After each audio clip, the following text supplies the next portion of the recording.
8.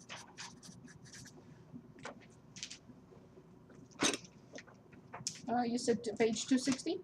16. Page 16? No, page what? 260. Oh, 216. 216. Oh, okay, okay. I was already at the end of the chapter.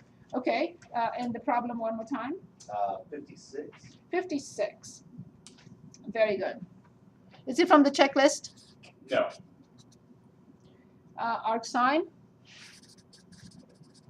of the square root of sine theta. And this is 56 on 216. Very good. Okay, so first what I see here is this is the first function, and this is the second function, and this is the third function. So f prime of theta, or if you want df over d theta, the derivative of function f with respect to theta. First I have to differentiate arc sine. Arc sine of whatever is 1 over the square root of 1 minus, right? But this is my x squared. This is what I have to square. Yeah. Okay, very good. Which is sine theta times, because I have to square this. So I get sine. Now I have to differentiate the second one, which is 1 over 2 the square root of sine theta, and times the third function prime, which is cosine theta. There is nothing really I can do here, just reorganize it a little bit. Cosine theta over 2 the square root of sine theta, the square root of 1 minus sine theta. And I don't have to do anything else. Does it make sense? Yes. Very good. Next question, anything else you may have for me? If not, I go back to 3.7. We need more work there. Yeah, I got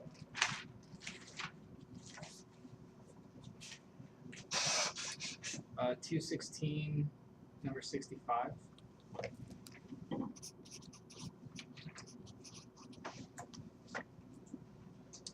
$2.16, number 65. 2.16. Yes. Let's talk about that. Thank you for asking. Okay, so let's look at this problem. Two curves are orthogonal, and this is good for physics, chemistry, and so on and so on. Two curves are orthogonal if their tangent lines are perpendicular at every point of intersection. Show that the given families of curves are orthogonal trajectories of each other. That is, every curve in one family is orthogonal to every curve in the other family. Sketch both families of curves on the same axis. So Yes? would that be like two sine waves that had opposite phases? That is a possibility. So a situation will look like this. Let's say I have circles. I don't know. I haven't looked at this particular. We haven't even copied the equations yet. So let's say I have a family of circles, and I have a family of straight lines. At each and every point of intersection, I have to show that these two are perpendicular. At this point of intersection, the tangent to one and the tangent to the other, it happens that the straight line is the tangent of itself, right? And at this point, and at this point, and this point, and this point, all points of intersection, the slope of m1 times the slope of m2 is -1. Or if you want, m1 equals -1 over m2. Whatever you want to say, same thing. And then I will draw the conclusion that the two family of curves, the circle and the line, are or have orthogonal trajectories, or they are orthogonal of each other. Orthogonal trajectories or orthogonal curves because their curves are orthogonal trajectories of each other. And we want to look at, what was it, 65? Yeah, 65. Okay, so we have x squared plus y squared equals r squared. And the second one is ax plus by equals 0.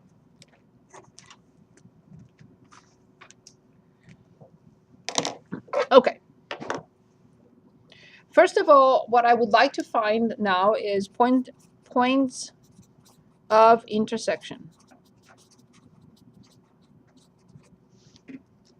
So in order to find the points of intersection of these two curves, I have to solve the system. So I have obviously it happened that it's a circle, right? Centered at the origin with a radius of r, which can be any positive number. And this is a straight line, which happens, I didn't even look at the equation, but this was the exact example that I was thinking about. Okay, so what I would like to do, first of all, of course I have to find the points of intersection, because at those points of intersection, I have to show that the slopes are perpendicular. If there are no points of intersection, which is not the case, but if I'm given a system and I cannot find points of intersection, they cannot be orthogonal trajectories of each other. So of course I'm not going to mess with this because I have to take the square root. I'm going to solve the second equation for either x or y. It doesn't matter which one you want to solve for. Y.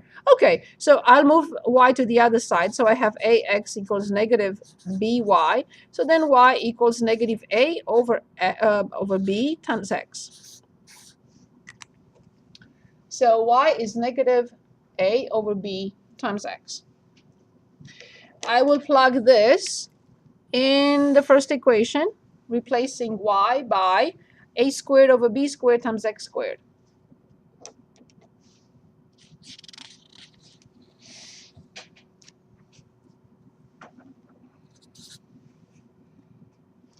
So then x squared plus a squared over b squared x squared equals r squared. Wouldn't it be minus? But when I square, those minus, right? Yeah. Good. So I will factor out x squared, and then I have 1 plus a squared over b squared equals r squared. And I'm solving for x. The numerator is r squared. The denominator, I'm going to change it by adding those two fractions into a squared plus b squared over b squared. So one more time here on the side. 1 plus a squared over b squared. The least common denominator is b squared. And this one needs to be changed into b squared over b squared. And I wrote it in correct order, a squared plus b squared over b squared. So in order to find x, this is x squared. I did not finish yet. So in order to find x squared, I want to do it in 2 steps. So I divided r squared by this expression. I combine these, adding them.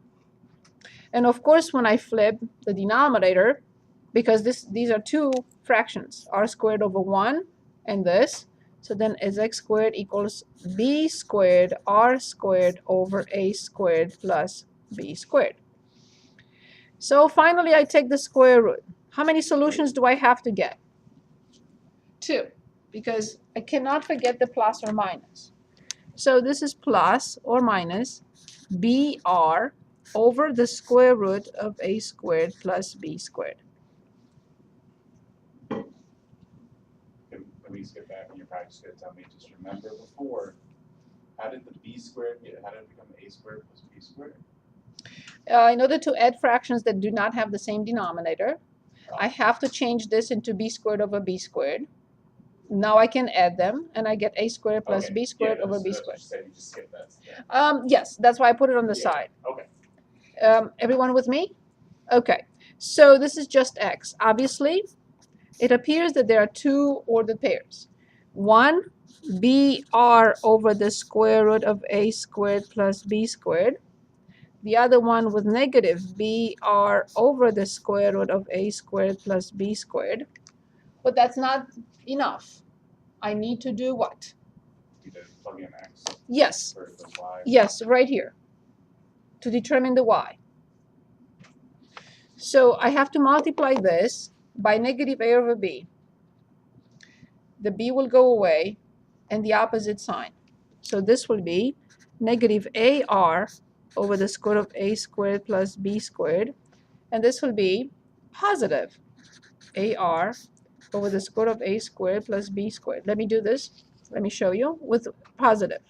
So if x equals br over the square root of a squared plus b squared, then I have to multiply by negative a over b times br over the square root of a squared plus b squared. I simplify, and I get the negative ar over the square root.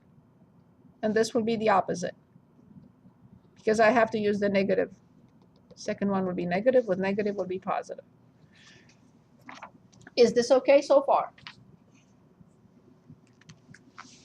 Yes. Okay, so we found 2 points of intersection.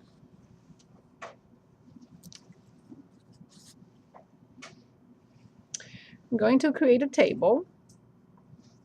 I'm thinking I want xy and I want the slope. So I'm going to put x. This is not a generic table that we normally use, that we use all the time. Okay, so the slope of the first one and the slope of the second one. So the first point has x br over the square root, and it has y negative ar over the square root of a squared plus b squared, and then they are reversed, negative br over the square root of a squared plus b squared, and then yes, Just go up one, what you done right now, 1 second. I only summarize them in here. Yeah, yeah. I'm right.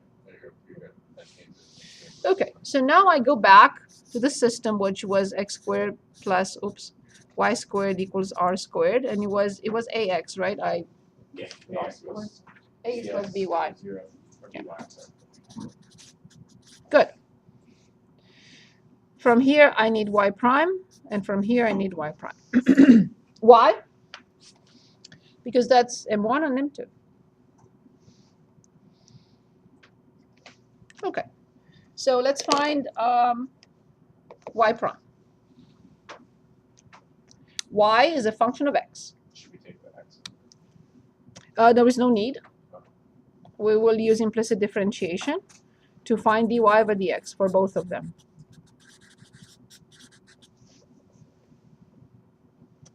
The left-hand side, let's differentiate implicitly. Plus 2y dx. 2r. I'm sorry. a, b, and r are constants. So it's 0. Very good. So then dy over dx. Oh, yes, it's x. Sorry, I wrote y. Thank you. Sorry.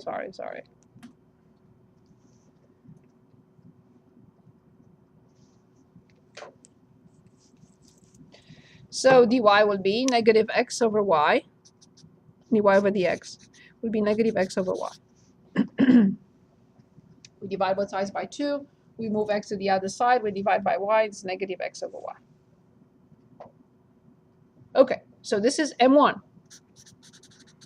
So now, when I divide these two, the denominators will go away. Agreed? The r's will go away. Agreed? So we get negative b over a. Negative b over a with minus in front. But there is a minus in here. So one more time. So in order to determine m1, I will have to divide these two, x and y, and change the sign. So when I divide, I get b over a with minus in front, so this will be b over a. Agreed? Let's do the same thing here. When I divide these two, I get negative b over a with minus in front, which is b over a. Agreed? Are you recording this? Yes. Awesome. But look. So when I divide this by this, I have to flip. The r's will go away, the square roots will go away, the top will be b, the bottom will be a. With minus in front and minus in front. That's how we get b over a. You want me to show it? Yeah, sure. Okay. So I have to divide the x for that first point, br over the square root, by the y of that point, which is negative ar over the square root of a squared plus b squared. Obviously, these two will cancel each other. It's minus and minus. Then the numerator becomes br over the square root, and I flip the denominator, square root over ar. Gone, gone, r, b over a. Better? Okay. I mean, I knew it, but I just wanted to see it. But of course, is this clear, everyone?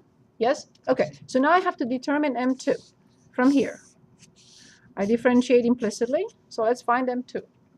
So this is M1 and this is M2. Not to be confused, they look the same. It's still dy over dx because it's the same variable. But this is the slope of the tangent line to the first curve at each point, and this is the slope of the tangent line to the graph of the second curve, right, at each point. That's why they are different. Okay, so I differentiate the left-hand side and I get a plus b dy over dx equals 0. So dy over dx equals negative a divided by b. Here I don't have to do anything. I don't have to plug in anything because there is no x. There's no x, there is no y. I just copy. Negative a over b, negative a over b. This will not always happen. It turned out now, which I didn't know from the very beginning, that I really, for this particular situation, I didn't need to determine the points. But I don't know that from the very beginning. I didn't need to determine them. Why? Because if you multiply these two, you get negative 1. If you multiply these two, you get negative 1. That's why I really didn't need to determine anything. It happened, but it will not always happen. Would you always be able to Find the points? differentiate and then Yes. do the check? Yes. Yes. Yeah.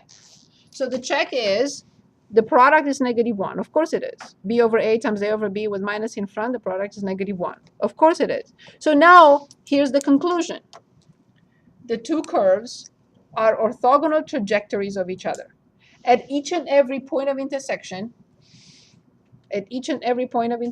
in this case, 2, but there are multiple 2's because a and b and r can be anything, right? So 2 distinct if you want. At each point of intersection, their tangents are perpendicular. The product of the first slope times the product with the product of the first slope with the second one is negative 1 at this point, and the same thing here for this point. So what you drew earlier is how you draw it? Yes, exactly.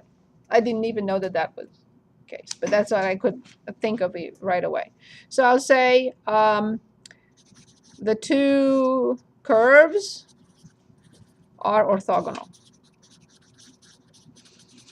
curves because I showed that at each and every point of intersection, the tangents, the rate of change, the slopes are perpendicular. Very good question. Anything else here before we continue with 3.7? Thank you for asking. Anything else? Do we have other questions? Yes?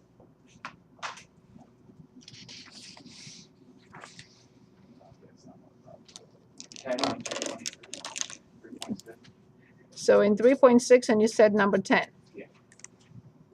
3.7, 3.6, 3.6, and number 10. The u over 1 plus natural log u. Mhm. Okay. So f of x is x over 1 plus natural log x. Sorry, what's that page number? Page 223. 223. Is this from the checklist? No. So we want to find f prime. I do not have any choice here. I have to use the quotient rule. The top prime is 1 times the denominator minus the top times the denominator prime, which is 1 over x, over the denominator squared.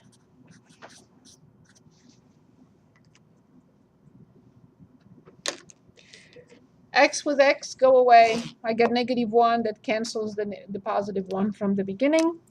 So this is it. No one can further simplify this in any way, shape, or form. So the derivative is natural log x over 1 plus natural log x.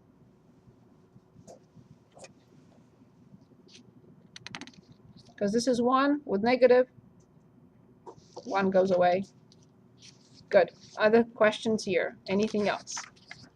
Is it possible to do something similar to question 72? 72. Page 206. On page 206. That one's from the checklist, but something similar. 72.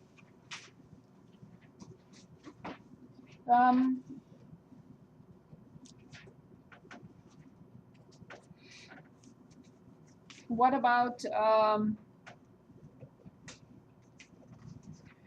69? Is 69 good enough? Or 68? See if any of those two will work. 68. And I can look at the end, at the review, and see if there is anything similar to that.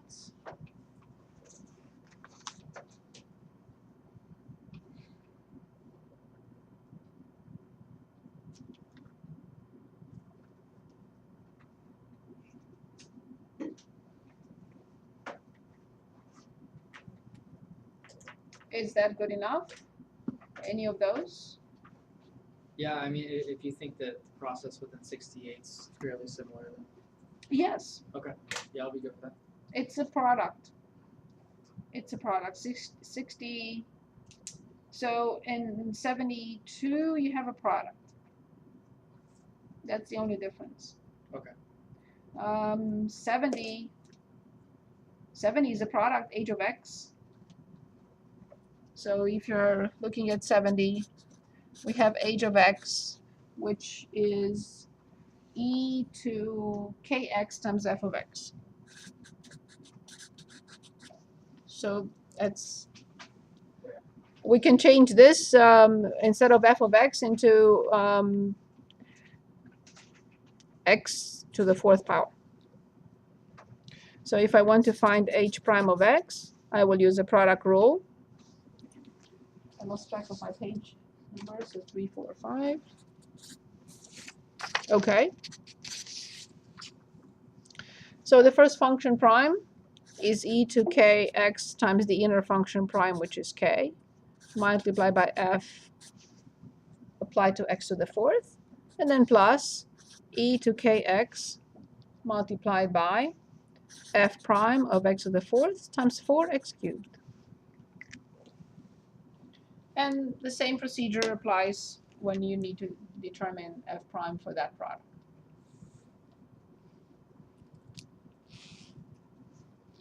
Is this better? Can you Yes? walk through? So this is a product of two functions. So this is function 1, and this is function 2. So this is function 1 prime, this is function 2, this is function 1, and this is function 2 prime.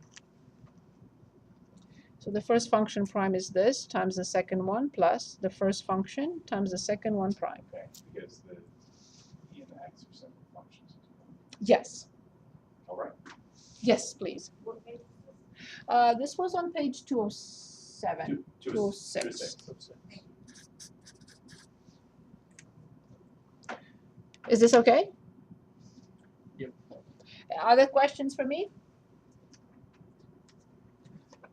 Okay, you can always stop me if you remember anything else. I'd like to work on a problem from page 233. Page 233, and I would like to go through those questions A through I, problems 1 through 4. So let's start with, let's say 1, because I think I assigned 2 for you. So f of t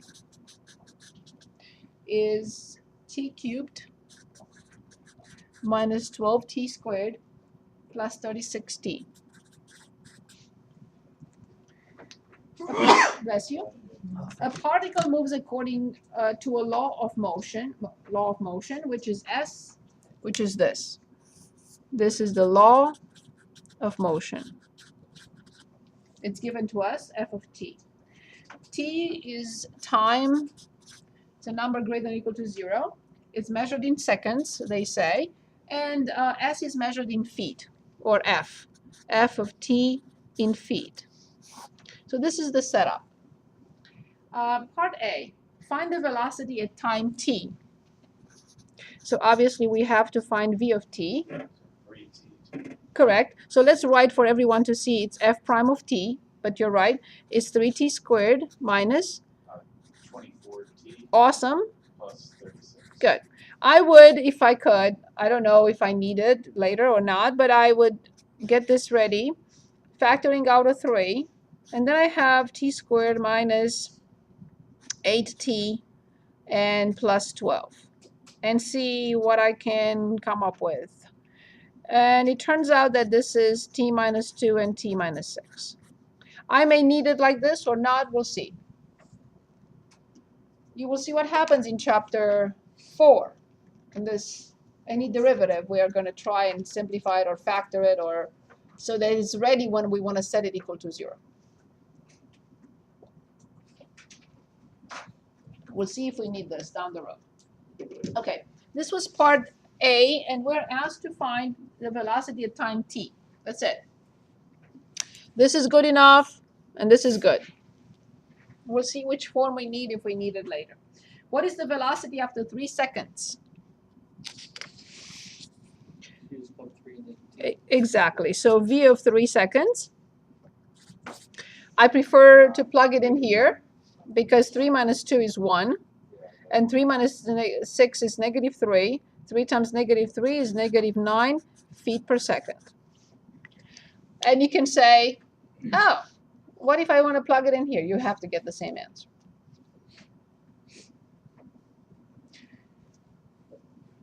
Which means the direction is the particle is returning. Doesn't mean a negative speed. Okay. When is the particle at rest?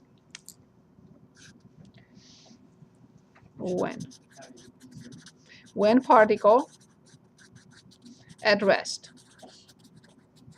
in short. When, T equals 0. careful, 3 Oh, Minus 2 times 2 by 6. Yeah, the function equals 0. the velocity. Yes. When the velocity is 0, the particle is at rest. So now I'm happy that I did this. Because 3, t minus 2, t minus 6 equals 0, I have 2 solutions right away. 2 and 6. Exactly. When t equals 2 seconds and when t equals 6 seconds. That was part C. Part D. When is the particle moving in the positive direction?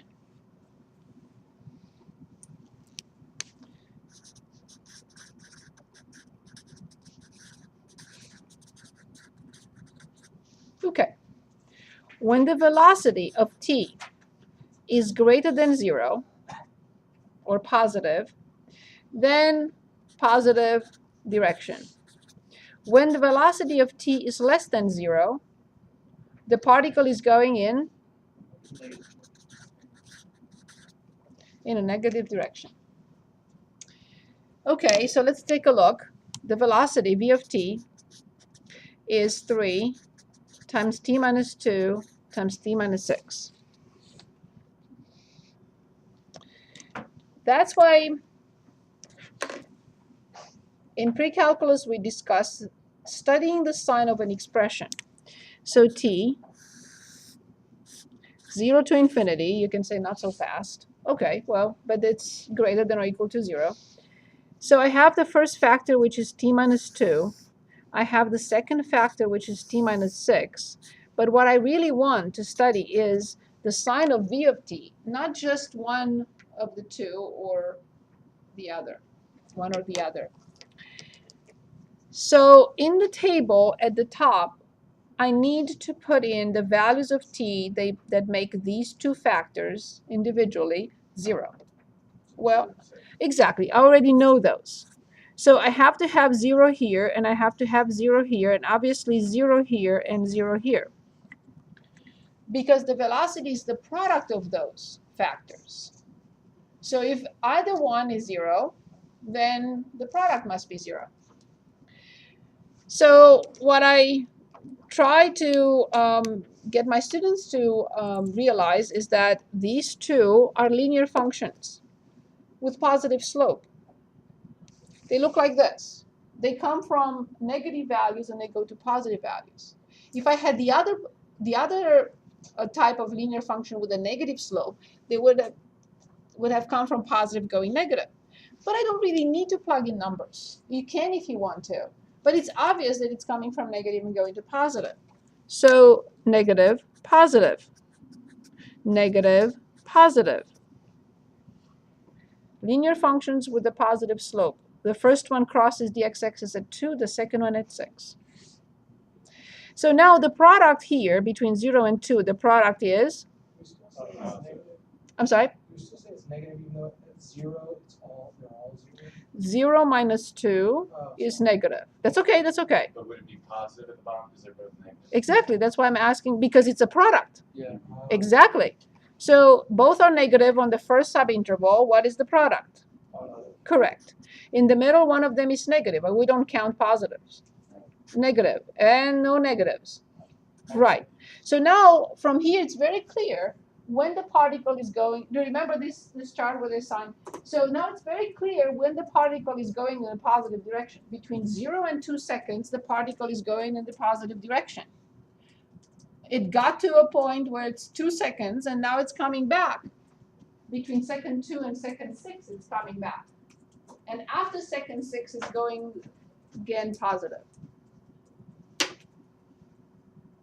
Okay, so here in the positive direction from 0 to 2 seconds. Then it's coming back from 2 to 6, 4 seconds. And then it turns again after 6 seconds and going all the way positive. So if it's asking for that, would you write it like the domain? I have to write like this. Particle in positive direction, 0 to union 6 to infinity. Particle in negative direction between 2.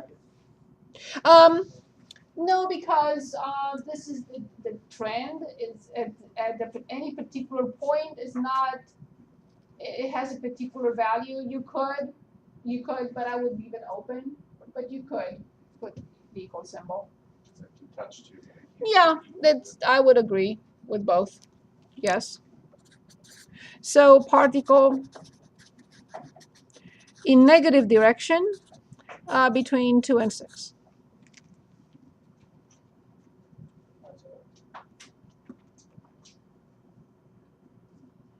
So you wouldn't use the brackets on that? You can. Okay, that's You can. Normally we say we're looking at the trend. So if a function is increasing, we don't use brackets. It's increasing. At any particular point in time, it's just a value. It's not increasing and it's not decreasing. So that's why we use parentheses, open intervals. However, some books, and I did show to my other students, some books consider parentheses, some books consider brackets. I truly believe that open interval, because we're looking at the trend. The book, since you asked, I looked for a second. The book presents a similar example, which is example 1 on page 224. And I did not read the problem, but see, they present only open intervals. I didn't read the whole thing. I don't know exactly what they're doing and what they're looking for at each item, but the intervals are open intervals. And I think that that's the correct way. In some books, you are going to find it with a bracket. Okay, so particle moves in the negative direction when it's moving, not at a particular, right? When it's a particular value. Especially when it's the velocity when it's 0.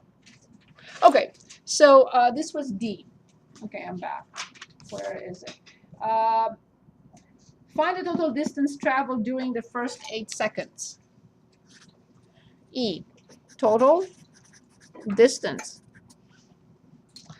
between 0 and 8.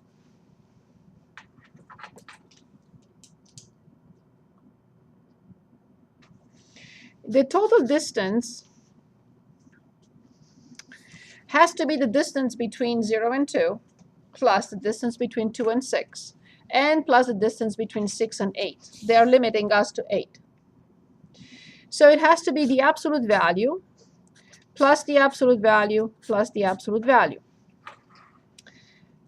S of 2 minus S of 0, plus S of 6 minus S of 2, plus S of 8 minus S of 6. What are we trying to do?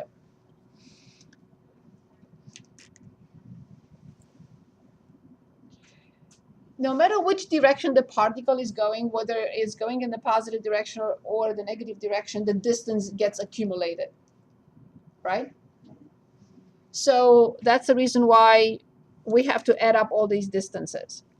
So I go to my calculator, I put in S equals, and determine these values quickly, all 3 of them. Where was S of t? So x cubed, and then minus 12x squared, and then plus 36x. And go to second table. Oh, is it? Oh, okay, sorry. And I need to plug in 0, 2, 6, and 8. 0 is very clear. It's going to be 0, 2, 6, and 8. So now I plug them in. For total distance, S of 2 is 32 minus 0, plus S of 6 is 0 minus S of 2, 32, plus S of 8, which is 32, minus S of 6, which is 0. So I plugged in all those values. So it's 96. And it has to be in feet.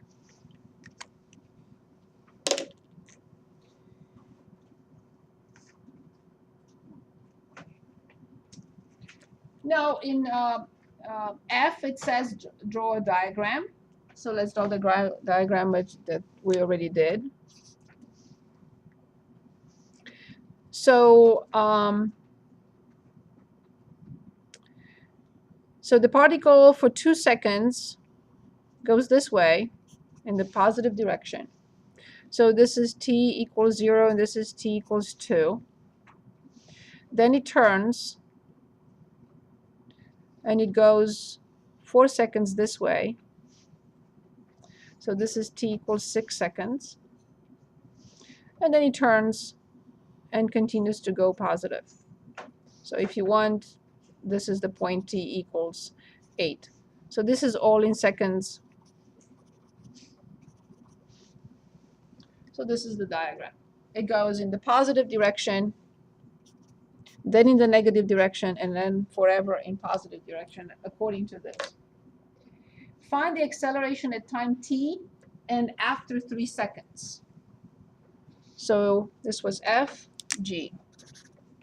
Acceleration at time t, which is the first derivative of the velocity or the second derivative of the distance.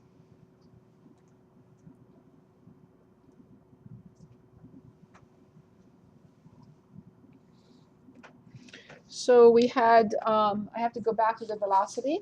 So that is 6t minus 24.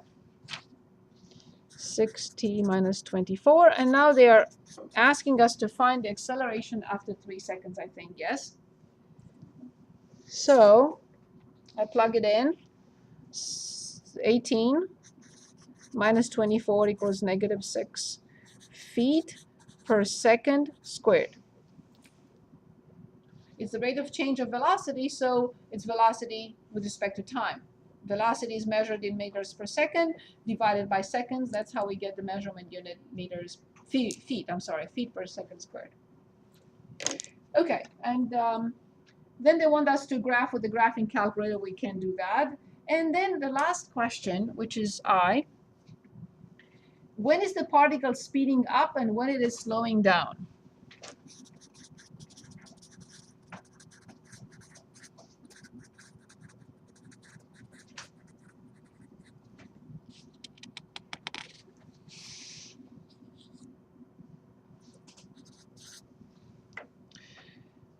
I know the velocity is 0 at 2 points when t is or 6. But I don't know what happens with the acceleration. When is the acceleration 0? So a of t set equal to 0 means 6t minus 24 equals 0, so t equals 4 seconds. Now, I think that this is a very self-explanatory table that we are going to use now, and we're going to use it in entire chapter 4. Okay, so I have t. We're only interested between 0 and 8.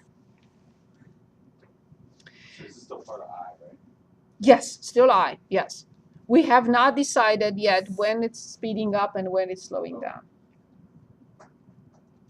So I have 2, and I have 4, and I have 6. I have to have the velocity, have to have the acceleration, and then I have to have decision.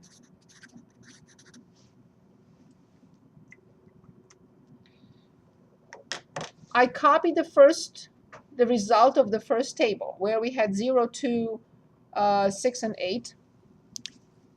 So 0, no, this was not the 0. Wait, I don't know why I put 0 there. I'm sorry.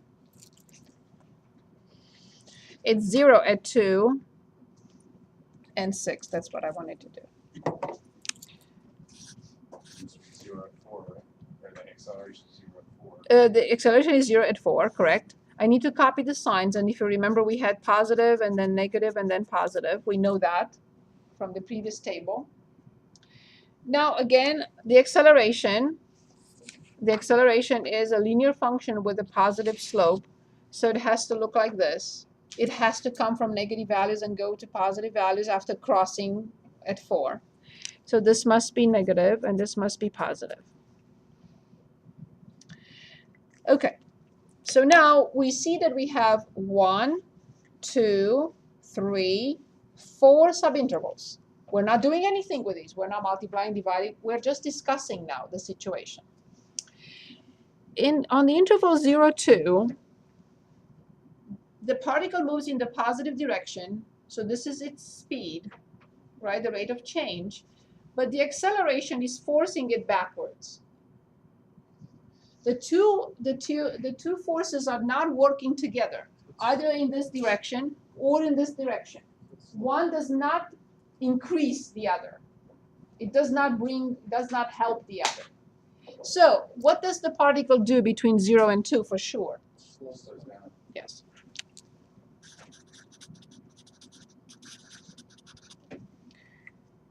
Between second 2 and second 4, both forces are going this way.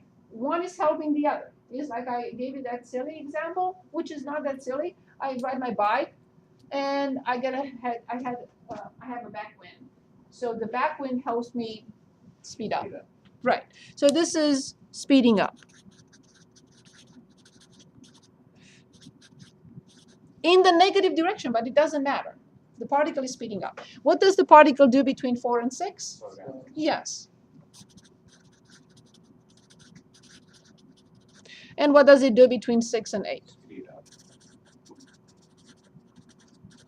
Because the two forces are working together.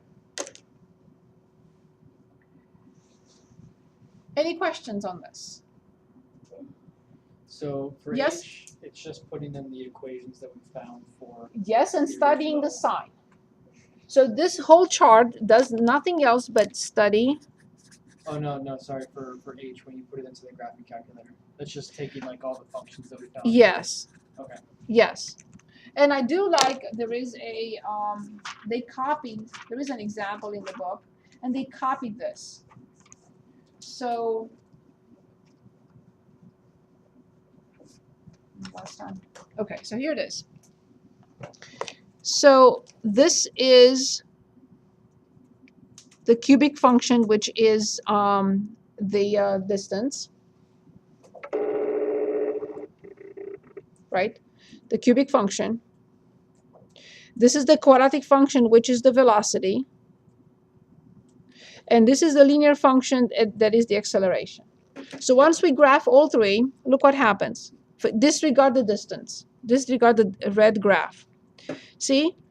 Between 0 and 1, the velocity is positive, the acceleration is negative, therefore slowing down. Between 1 and 2, both are under the x-axis. Both are negative. That's why it's speeding up. Between 2 and 3, the acceleration is above the x-axis, but the velocity is below. So obviously it's slowing down.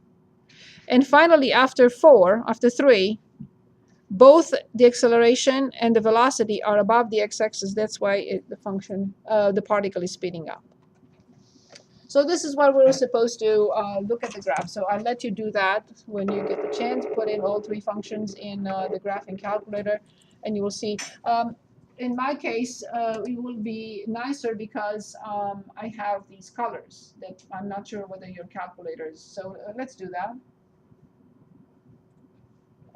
So this was 3x squared